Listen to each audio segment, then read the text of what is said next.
बहुत बहुत स्वागत है दोस्तों आप लोगों का मेरे यूट्यूब चैनल में। इस वीडियो में हम लोग देखेंगे पृथ्वी के प्रमुख परिमंडल। ये क्लास 6 का जियोग्राफी का चैप्टर 5 है। अगर आप कोई भी कंपटीशन एग्ज़ाम की तैयारी कर रहे हैं तो ये चैप्टर आपके लिए भी बहुत ज़्यादा महत्वपूर्ण हो जाती है। तो आइए समझते हैं इस चैप्टर को। हम लोग सभी जानते हैं कि पृथ्वी ही एकमात्र ऐसा ग्रह है जहां जीवन है। मानव यहां जीवित रह सकते हैं क्योंकि जीवन के लिए आवश्यक जो तत्व होते हैं जैसे कि भूमि, जल और हवा पृथ्वी पर मौजूद हैं। पृथ्वी की सतह ऐसी है जिसमें पर्यावरण के 3 महत्वपूर्ण घटक आपस में मिलते हैं तथा एक दूसरे को प्रभावित भी करते हैं। पृथ्वी की ठोस भाग जिस पर हम रहते हैं उसे भूमंडल कहा जाता है। गैस की परतें जो पृथ्वी को चारों ओर से घेरती है उसे वायुमंडल कहा जाता है, जहां ऑक्सीजन, नाइट्रोजन, कार्बन डाइऑक्साइड तथा अन्य दूसरी गैसें भी पाई जाती है। पृथ्वी के बहुत बड़े भाग पर जल पाया जाता है जिसे जलमंडल कहा जाता है। जीवमंडल एक सीमित क्षेत्र होता है जहां स्थल, जल एवं हवा एक साथ मिलते हैं, जहां सभी प्रकार के जीवन पाए जाते हैं। तो इसी तरह से हम आगे बढ़ते हुए सबसे पहले जानेंगे भूमंडल के बारे में। हम लोगों ने अभी देखा पृथ्वी के ठोस भाग को भूमंडल कहा जाता है। यह भूपटल के चट्टानों तथा मिट्टी की पतली परत का बना हुआ होता है जिसमें जीवों के लिए पोषक तत्व पाए जाते हैं और जहां पौधे भी उपजते हैं। पृथ्वी की सतह को 2 मुख्य भागों में बांटा जा सकता है। बड़े स्थलीय भूभाग को महाद्वीप के नाम से जानते हैं हम लोग तथा बड़े जलाशय को हम लोग महासागरीय बेसिन के नाम से जानते हैं। विश्व के सभी महासागर आपस में एक दूसरे से जुड़े हुए हैं। स्थल की ऊंचाई को समुद्र तल से ही मापा जाता है जिसे शून्य माना जाता है यानी कि 0। विश्व का सबसे ऊंचा शिखर जिसे माउंट एवरेस्ट नाम से जाना जाता है वह समुद्र तल से 8,848 मीटर ऊंचा है। विश्व का सबसे गहरा भाग जो है प्रशांत महासागर का मेरिना ग्रत है जिसकी गहराई 11,022 मीटर है। इसके बाद हम लोग जानेंगे महाद्वीप जो एक स्थलीय भूभाग का ही भाग है। पृथ्वी पर 7 प्रमुख महाद्वीप हैं: एशिया, यूरोप, अफ्रीका, उत्तर अमेरिका, दक्षिण अमेरिका, ऑस्ट्रेलिया तथा अंटार्कटिका। सबसे पहले हम लोग जानेंगे एशिया। एशिया विश्व का सबसे बड़ा महाद्वीप है। यह पृथ्वी के कुल क्षेत्रफल के 1/3 भाग में फैला हुआ है, तो इसे आप अनुमान लगा ही सकते हैं कि इसे कितना बड़ा है। यह महाद्वीप पूर्वी गोलार्ध में स्थित है और कर्क रेखा इस महाद्वीप से होकर गुजरती है। एशिया के पश्चिम में यूराल पर्वत है जो इसे यूरोप से अलग करता है। यूरोप एवं एशिया के संयुक्त भाग को यूरेशिया कहा जाता है। एशिया के बाद आता है यूरोप। यूरोप एशिया से बहुत छोटा है। यह महाद्वीप एशिया के पश्चिम में स्थित है और अंटार्कटिक वृत्त इससे होकर गुजरती है।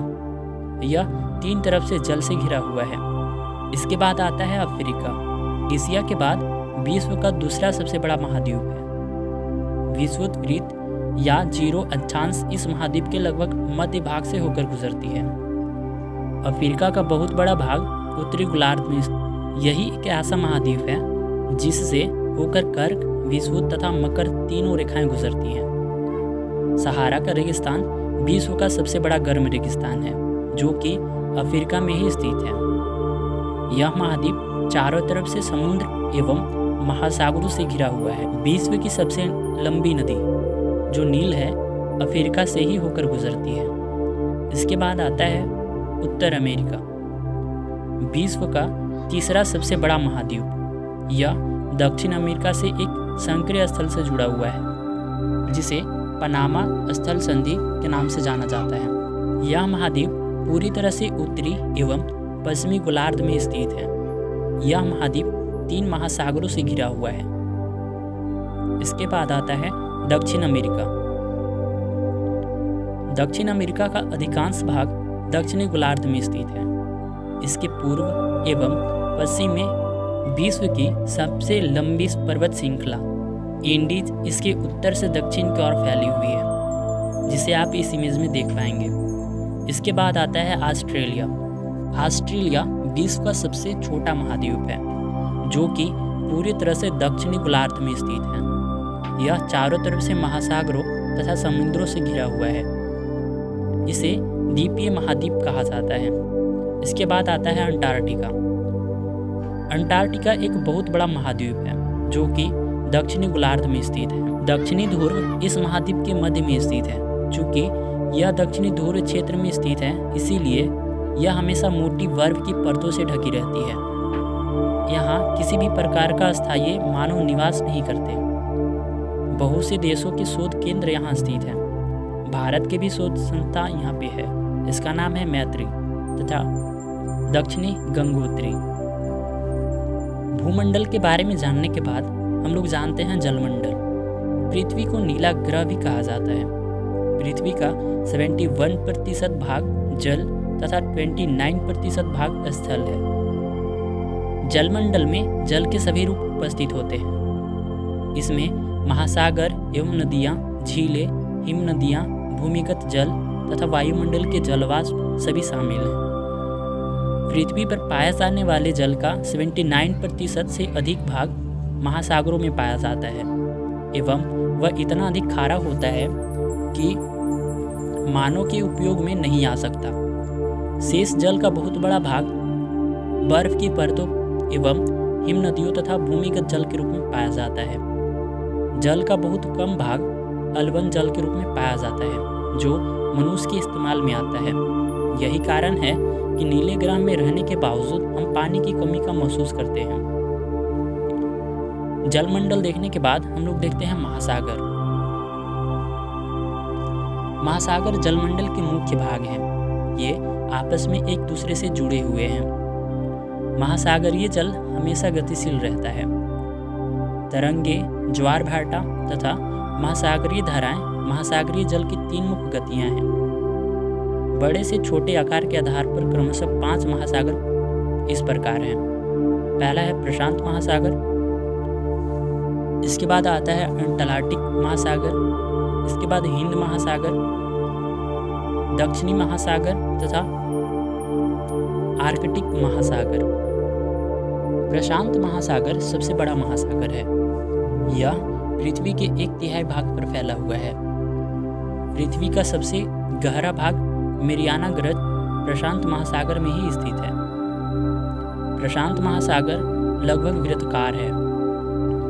एशिया, ऑस्ट्रेलिया, उत्तर एवं दक्षिणी अमेरिका इसके चारों ओर स्थित है।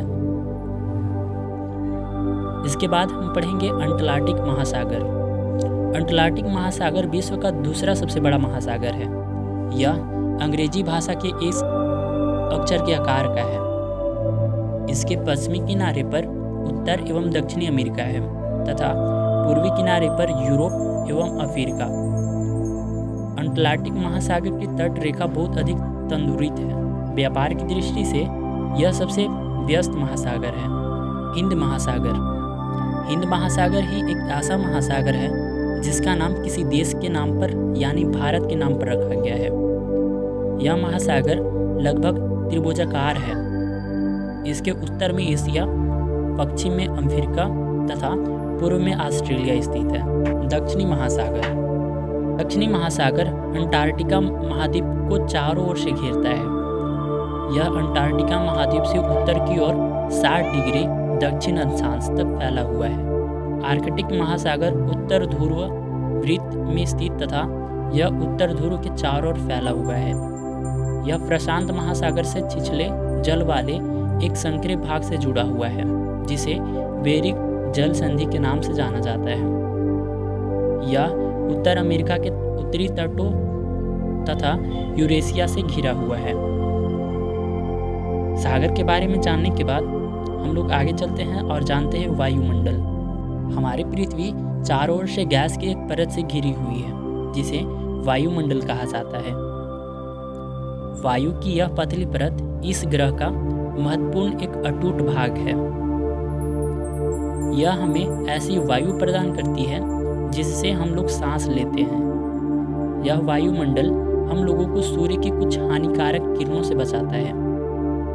वायुमंडल 1600 किलोमीटर की ऊंचाई तक फैली हुई है। वायुमंडल को उसके घटकों, तापमान तथा अन्य के आधार पर 5 परतों में बांटा जाता है। इन परतों को पृथ्वी की सतह से शुरू करते हुए क्षोभमंडल, समताप मंडल, मध्य मंडल, आयन मंडल तथा बरहीमंडल कहा जाता है। वायुमंडल मुख्यतः ऑक्सीजन एवं नाइट्रोजन का बना हुआ है, जो कि साफ तथा शुष्क हवा का 99% भाग होता है। आयतन के अनुसार नाइट्रोजन 78%, ऑक्सीजन 21% तथा दूसरी गैसें जैसे कार्बन डाइऑक्साइड, आर्गन इत्यादि की मात्रा 1% होता है। ऑक्सीजन सांस लेने के लिए आवश्यक होता है, जबकि नाइट्रोजन प्राणियों की वृद्धि के लिए आवश्यक होता है। कार्बन डाइऑक्साइड यद्यपि बहुत कम मात्रा में है, लेकिन यह पृथ्वी के द्वारा छोड़ी गई ऊष्मा को अवशोषित करती है, जिससे पृथ्वी गर्म रहती है। यह पौधे की वृद्धि के लिए भी आवश्यक होती है। ऊंचाई के साथ साथ वायुमंडल के घनत्व में भिन्नता आती है। यह घनत्व समुद्री तल पर सबसे अधिक होता है तथा जैसे जैसे हम ऊपर की ओर जाते हैं यह तेजी के साथ घटता चला जाता है। आप जानते हैं कि पहाड़ों पर पर्वतारोहियों को हवा की घनत्व में कमी होने के कारण सांस लेने में कठिनाइयाँ होती हैं। ऊंचाई पर सांस लेने के लिए उन्हें अपने साथ ऑक्सीजन सिलेंडर लेकर जाना पड़ता है। जैसे जैसे हम ऊपर की ओर जाते हैं तापमान भी घटता चला जाता है। वायुमंडल पृथ्वी पर दबाव डालती है। यह एक स्थल से दूसरे स्थल पर अलग अलग होता है। कुछ क्षेत्रों में हमें अधिक दबाव महसूस होता है, जबकि कुछ क्षेत्रों में कम। वायु उच्च दाब से निम्न दाब की ओर बहती है। गतिशील वायु को पवन कहा जाता है। आगे हम लोग देखेंगे जीवमंडल। जीवमंडल स्थल, जल तथा हवा के बीच का एक सीमित भाग होता है। यह वह भाग है जहां जीवन मौजूद है। यहाँ जीवों की बहुत सी प्रजातियां हैं, जो कि सूक्ष्म जीवों तथा बैक्टीरिया से लेकर बड़े स्तनधारियों के आकार में पाई जाती है। मनुष्य सहित सभी प्राणी जीवित रहने के लिए एक दूसरे से तथा जीवमंडल से जुड़े हुए हैं। जीवमंडल के प्राणियों को मुख्यतः 2 भागों में बांटा जा सकता है। पहला है जंतु जगत और दूसरा पादप जगत। पृथ्वी के ये तीनों परिमंडल आपस में पारस्परिक क्रिया करते हैं तथा एक दूसरे को किसी न किसी रूप में प्रभावित करते हैं। झीलों तथा नदियों में दूषित पदार्थ के प्रवाहित होने से उनका जल मानव के इस्तेमाल के लायक नहीं रह जाता। यह जल दूसरे जीवों को भी नुकसान पहुंचाता है। उद्योग, तापीय विद्युत संयंत्रों तथा गाड़ियों का उत्सर्जित पदार्थ वायु को प्रदूषित करता है। कार्बन डाइऑक्साइड वायु का एक महत्वपूर्ण घटक है, लेकिन कार्बन डाइऑक्साइड की मात्रा में वृद्धि के कारण पृथ्वी के तापमान में वृद्धि हो रही है। इसे भूमंडलीय तापमान कहा जाता है। इसीलिए भूमंडल, वायुमंडल तथा जलमंडल के बीच के प्राकृतिक संतुलन को बनाए रखने के लिए पृथ्वी के संसाधनों के सीमित उपयोग की आवश्यकता है। आज के लिए बस इतना ही। आशा करता हूँ कि ये वीडियो आपके लिए फायदेमंद हो। मैं मिलता हूँ आप लोगों से अगली वीडियो में। तब तक के लिए धन्यवाद।